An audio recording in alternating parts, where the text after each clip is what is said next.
Bonjour à tous, salam alaikum, j'espère que vous allez bien, j'espère que votre jeûne se passe bien pour mes frères et sœurs musulmans. Aujourd'hui, on se retrouve avec une recette de gâteau manqué à l'ananas, donc une recette très simple à réaliser avec un gâteau vraiment moelleux. Si vous n'êtes pas abonné, je vous invite à le faire dès maintenant. Vous pouvez aussi liker et partager la vidéo, ça me fera un grand plaisir.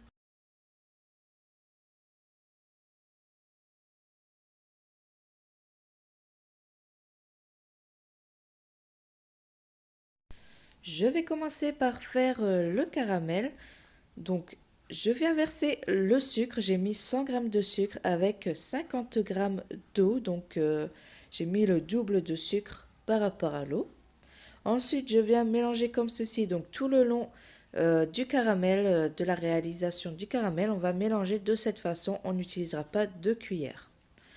Ensuite, je mets sur feu moyen jusqu'à ce que vous voyez que c'est à ébullition. Ensuite, je vais baisser le feu et je vais remélanger de temps en temps, comme je vous ai montré juste avant, pour que la caramélisation soit uniforme. Donc, je mets sur feu plus doucement. Et une fois que vous voyez que ça commence à devenir couleur blond, doré, vous allez arrêter le feu, vous allez mélanger et vous allez verser le caramel directement dans le moule avant qu'il refroidisse, sinon ça sera plus compliqué après pour le verser.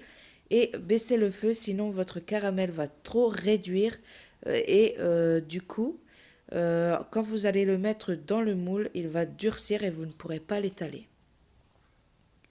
Donc là, j'étale le caramel sur tout le fond du moule.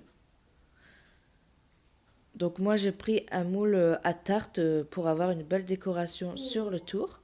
Ensuite, je viens placer des rondelles d'ananas que j'ai égouttées et j'ai gardé un peu de sirop de côté pour le rajouter dans la pâte.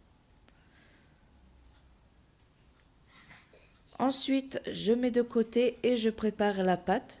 Donc je vais venir mettre le beurre ramolli. Donc là, il est presque, c'est du beurre pommade. Je l'ai laissé bien ramollir. Ensuite, je vais ajouter le sucre. Je vais mélanger les deux. Donc au départ, je prends une fourchette pour que ça soit plus facile à mélanger. Sinon, la pâte, tout va se mettre dans les trous du fouet. Ensuite, je mets la farine avec la levure. Donc je mélange vite fait et j'écarte la farine sur le côté. Et je vais venir ajouter les œufs au milieu avec une pincée de sel. Toujours mettre une pincée de sel dans vos gâteaux pour rehausser le goût. Je viens mélanger à la fourchette et une fois que tout est à peu près bien mélangé, je vais pouvoir prendre mon fouet pour continuer de mélanger et pour vraiment que ça soit plus homogène. Ensuite, je vais venir rajouter 5 cuillères à soupe de jus d'ananas que j'avais réservé de côté. Donc c'est pour lui apporter un goût fruité à la pâte et aussi de la légèreté et du moelleux. Une fois bien mélangé, je vais venir verser sur les tranches d'ananas et je vais venir étaler avec ma maryse. Donc c'est pas une pâte très liquide. Ensuite, je vais tapoter le plat pour égaliser donc la surface de la pâte et je vais mettre au four à 180 degrés pendant environ 20 à 25 minutes. Donc vous voyez là, c'est juste à la sortie du four, je viens juste de le sortir, il est encore très chaud.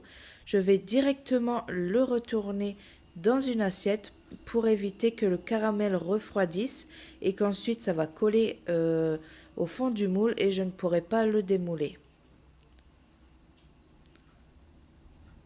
Voilà, donc vous voyez, il se démoule très bien, même si j'avais une rondelle d'ananas encore collée au moule, mais bon, après, ça se remet très facilement.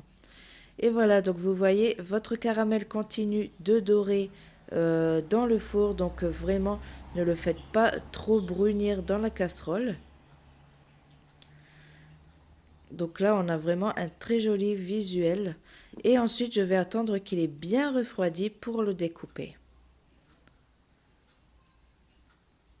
Je vais vous montrer également l'intérieur du gâteau, évidemment. Donc vous voyez, il est vraiment avec une mie de gâteau aérée. Il est vraiment très moelleux également. Et voilà, donc la recette est terminée. J'espère qu'elle vous aura plu. N'oubliez pas de vous abonner et je vous dis à bientôt pour une nouvelle recette.